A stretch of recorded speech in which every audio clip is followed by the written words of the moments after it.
Hello everybody, welcome to Live with OKclarity.com, the live experience that will bring you clarity. Today we're talking about vulnerability. Tonight's live stream will be about 20 minutes long. I'll take questions towards the end that come in through Instagram. And again, just type in your questions at any time in the chat. Happy to answer at the end. And again, quick reminder, everything discussed tonight is for educational, entertainment purposes. None of it's a substitute for professional mental health, wellness, medical, or financial advice. So my name is Rikki. I'm a coach. I work with adults. I work with teenagers. And tonight's conversation is really exciting for me because it's a topic that you can apply at any age, at any stage. So what is that problem? The problem that we're talking about today is finding a balance between self-disclosure, right? Trying to share things about yourself, being vulnerable, and setting healthy boundaries. People have a natural desire, right, to connect with others, and we do that through self-disclosure, through vulnerability. And at the same time, oversharing can also lead to feelings of discomfort, right? We've all had those experiences where we're like, I can't believe I said that. So there's a balance between excessive secrecy versus oversharing. And so the point of my talk tonight is to help listeners navigate this challenge and, provide some practical tools and techniques. So we know this is prevalent because actually many adults and teenagers deal with social anxiety disorders. And there's like a real fear of rejection that's a core symptom of social anxiety. And that fear really makes people not want to share certain things, right? It's like a fear of like, oh my God, if I tell this person this thing, they're going to be like, oh my gosh, what? Like, no, we're not being friends. I can't believe you told me that, right? There's also people pleasing, which actually we did a whole separate live on, but about 80% of the population shows some degree of people pleasing, and people pleasers often prioritize others over themselves, and that can hinder this balance of like self-disclosure and setting boundaries because you're not really doing it to protect yourself, you're doing it for other people. And I think the biggest thing, and I think this is true for adults, it's for sure true for teenagers, but really all around, is social media, right? Social media platforms, whether it's right here on Instagram, whatever you're using, it's actually really hard to find a good balance between self-disclosure, between privacy and authenticity. I know that's like a big buzzword on social media, authenticity. So again, the reason that I think it's worth discussing this topic is because it's important for building any healthy relationship. If you want to build a relationship, it has to be built on trust, and there's some level of intimacy, and you have to find that balance, right? And so any relationship, you need communication, you need intimacy, you need that balance, even whether it's a relationship with friends, even if you're communicating with a professional, right? It's very hard to see a therapist or a coach and not be able to be vulnerable in some way. And so that's definitely important all around any relationship. It also helps with your self-esteem, right? Because you prioritize your own needs, respect yourself. It helps reduce stress and anxiety, instead of having this constant fear like you're always going to be saying the wrong thing and rejected for what you say, things like that. And personal growth, of course, which, authentic self-disclosure helps us connect with others who share our values. So if you don't tell someone how you're really feeling internally, then you're not going to find that other person that feels the same way. Like, oh my God, you feel that way too, right? It doesn't happen if you're not vulnerable. So let's, start talking about this topic. And by the way, it's really interesting. I alluded to this feeling before, but Brene Brown actually talks about something called the vulnerability hangover, which is this feeling, very often people have when they, imagine you're, those days when you were in camp and you had this crazy DMC, right? Deep meaningful conversation with someone. And then like the next morning you wake up and you're like, oh my God, did I really say that out loud? Right? That's called a vulnerability hangover. This feeling of like, oh my God, I can't believe I shared that. And so we want to combat that, but we also want to help, right? Make sure that we can actually still disclose information about ourselves so that we can build relationships. So like, how do we deal with this? How do we balance? Okay. So let's kind of start here. First, we want to encourage boundaries, right? Before we share something, and I think this is important, social media and in real life, it's almost easier to put these into practice on social media because you actually have the time to take a second before you click post. to do these kinds of things, but even in real life conversation, it's probably good to practice that also, where you like think before you speak, you know. So one of the strategy number one is something I share often, and it's a logotherapeutic technique. Again, for those who have not heard me speak before, logotherapy is Viktor Frankl's form of therapy. It's called really therapy through meaning, and one of his strategies always is something called Socratic questioning. And here, what you would use Socratic questioning for is to explore your motivation. So what that means is you're basically asking really powerful questions until you get to the bottom of something. And sometimes it's hard to do this to yourself. And so like if you're really struggling, like, should I say this? Should I post this? Right? Sometimes having a trusted friend to kind of bounce ideas off of is really helpful. And especially if they can ask you some questions. So what are some questions, right? First of all, why do I want to share this?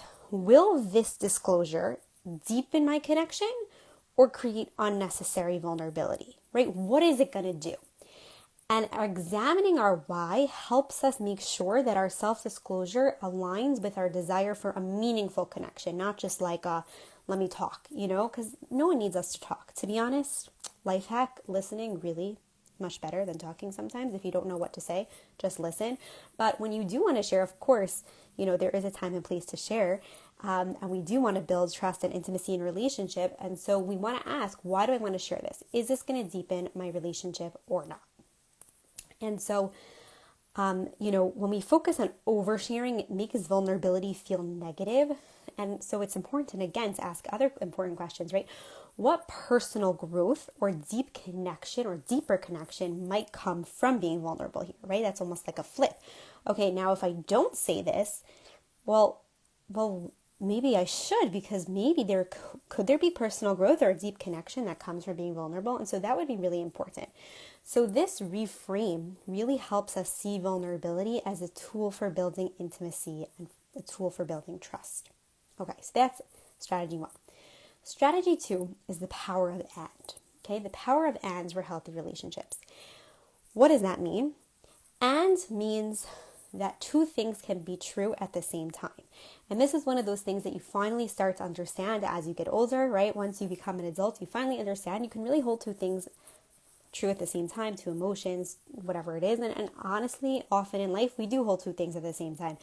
It's rare that we're so excited and so happy and there's not like a tinge of sadness, and it's rare that we're super sad and super depressed and there's not like a tinge of happiness, right? Usually our feelings are all mixed up. Two things can be true at once, and it's really important to know this in every area of life. Now, here in terms of healthy relationships, so how can I be vulnerable and authentic while also respecting my need for privacy? So the also is kind of like an and there, but how can I be vulnerable, authentic, and respect my need for privacy? How can I do both of those things at once? And so it's really important to really understand, like, what am I saying here? What am I sharing here? And how can I, you know, clearly and confidently communicate in a way that balances my openness, but also protects myself? And that might mean certain information is not shared and certain information is shared. And again, my point of this is because some people might say, okay, so I just won't share anything of it. But no, that's not the point, right? You should share, because if you don't share your life, if you don't share yourself, then how can you be friends with anyone? How can you build any relationship? So you need to share, but you also need to balance that openness and that self-protection, right? So now we move on to vulnerability, right? A little bit more vulnerability. And this is a technique I use often, another logotherapeutic technique called paradoxical intention. So paradoxical intention is pretty much what it sounds like, the idea of basically doing the opposite of what you're intending to do. So in this case, we're going to call it the oversharing challenge. What does that mean? Sometimes, like we said before, the fear of rejection can actually hinder self-disclosure, right? It can make us so not want to share something because we're like so scared. What is this person going to think or say? And so in a safe environment with a safe person, whatever it is, challenge yourself to overshare something harmless. Again, harmless, not something crazy, but harmless. And just see, like, lessen the anxiety about vulnerability. Like, you said something, no one freaked out, like it was fine. And perhaps that can help encourage more authentic communication in the future because you realized, hey, like I did it and it was fine. Strategy number 4, visualization and the vulnerable strength exercise. What is this? Visualization.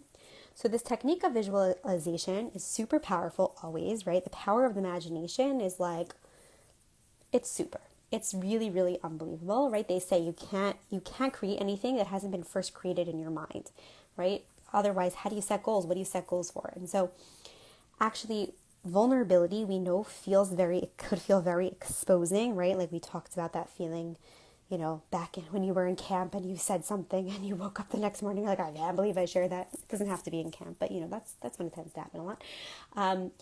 And so now you're visualizing and imagining a situation where vulnerability leads to a positive outcome. Imagine that conversation with a friend, with someone, and or especially, and this is especially applies not just to friends necessarily, but I think this type of thing applies specifically to people that are like in between, like the friend, almost to the friends, like those people that are acquaintances that you're like trying to get to the friend zone.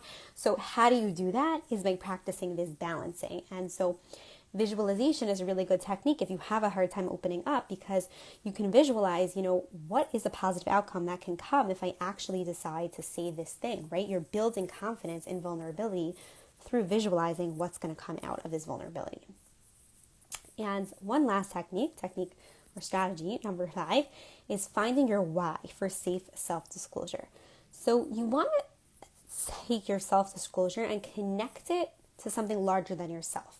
So back to kind of that idea of Socratic questioning, what are my core values, right? How can being vulnerable in this situation help me live according to those values, right? Because when you find some purpose in your vulnerability, it makes it much more intentional and a much more empowering choice. You want to make sure that you're being vulnerable for a reason and that it's going to lead somewhere and it's going to go somewhere. Okay, so some counter arguments that, I've heard. First of all, people say, right, being open and honest is the best policy. We're all into this buzzword of authenticity. So like, why should we hide anything? And it's a really important question, right? Because we know authenticity is super valued. And so, yeah, honesty is important, but there's a difference between honesty and oversharing. And us setting boundaries allows us to be more selective about what we disclose and protects our privacy in sensitive situations, right? So you can be like honest with a really close friend about some sort of difficult situation, but like that's not the type of thing you would necessarily share on social media. Most people understand that, but I do think, especially with social media, there's often people that fall into this trap of like, oh my God, I have to be authentic, so I have to share this. And, the feeling that other people get when you share something, right? Like imagine I shared something and you weren't ready for it because like, you're not my best friend, right? Like you would just feel uncomfortable. Like, why is Rikki telling me this? Like, we're not friends, and we're friends, be friends. But you know what I'm saying, right? Like it's an uncomfortable feeling when someone tells you something and you're like, why are you telling me this? Like we don't have that kind of relationship. And so on social media, that's what most people are probably thinking, right? Like we don't have this kind of relationship. Why are you telling me this? So it's really important that we figure out, right? Yes, being authentic is important, which means don't lie, but it doesn't mean that you have to share every single detail of your life, right? That's why people have like a close friends list. There's different tiers of what you should share, right? Now, another thing is people think if I set boundaries, people are going to think I'm cold or distant, right? And the truth is, honestly, that's a them problem. They might think something. It's okay. We can't spend our whole lives wondering, what if I do this and this person thinks this? They might think the thing we're scared of, and guess what? We still have to demonstrate self-respect and self-confidence, because the people who really care about us, they respect us and they respect our need for privacy. And setting boundaries can actually strengthen relationships because it fosters so much clearer and better trust and communication. And if someone is not honoring those boundaries of ours, right, then they're not respecting us. And so, okay, if they think that we're cold or distant, so what, right? Like if we say no to a request that drains our energy, it doesn't mean we don't care about the person, right? It just allows us to show up much more fully in our interactions. Because again, we don't want to hurt people's feelings by saying no. It's really hard. And it's important to focus on our own needs sometimes. And we did a whole thing about people pleasing, so I don't get too into this, but we have to be assertive and kind when setting boundaries. And again, setting boundaries does not mean being obnoxious. It just means we have to do sometimes things that make sense for us. And boundaries are not something you set on other people. It's something you set for yourself. And so it doesn't really necessarily matter how the other person is reacting. It probably just means that it's actually working what you did, right? Because they should be reacting. They should change how they're acting based on your boundary. Hopefully, if it's a good boundary. But obviously, if they're acting in a way that you don't want them to, okay, you can have a conversation. But if it doesn't work, unfortunately, not everybody is meant to be your best friend, and that's okay. And last counter argument I'll mention is, people say they're really not good at expressing themselves. I've heard this a lot. And, that's kind of the opposite side of the spectrum. And so the tools and techniques I provided here are just, the beginning. But it's something I deal with a lot. And it's interesting because as a professional, right, I work with clients and sometimes they say like, I have a really hard time opening up. And obviously, if they have a hard time opening up, you're not going to get as much out of your professional. So one thing that is a great recommendation is writing down your thoughts and feelings first, writing them down. Now, not always does someone want to write them down and then share them. I've had some clients email me something that they would never say in person, and then we're able to take it from there. But even for yourself, if you're having a difficult time expressing something to someone else, either you could write it to them or you could write it even just for yourself and then choose, do I want to share this now that it's written out? How do I feel about it? Sometimes that really, really helps, just writing things out. And by the way, when you write things out, it's also helpful for yourself, right? Because it clarifies things to you. People say that you can pretend to be a good speaker just by being powerful, dynamic, whatever it is. But it's really hard to pretend to be a good writer. I guess it's not with AI these days, but theoretically it's hard to pretend to be a good writer because actually good writing means that you're very clear and you've actually gotten from point A to point B. And so, that's definitely a really important thing to try if you have a hard time opening up verbally. Okay, so that's basically all my tips and tricks for tonight. If anyone has any questions, please feel free to write in the chat box on Instagram or ask afterwards. Okay, I hope tonight's conversation provided some clarity on vulnerability and boundaries and that you walk away with some practical strategies. And thank you so much for being here. I look forward to spending time with you again soon.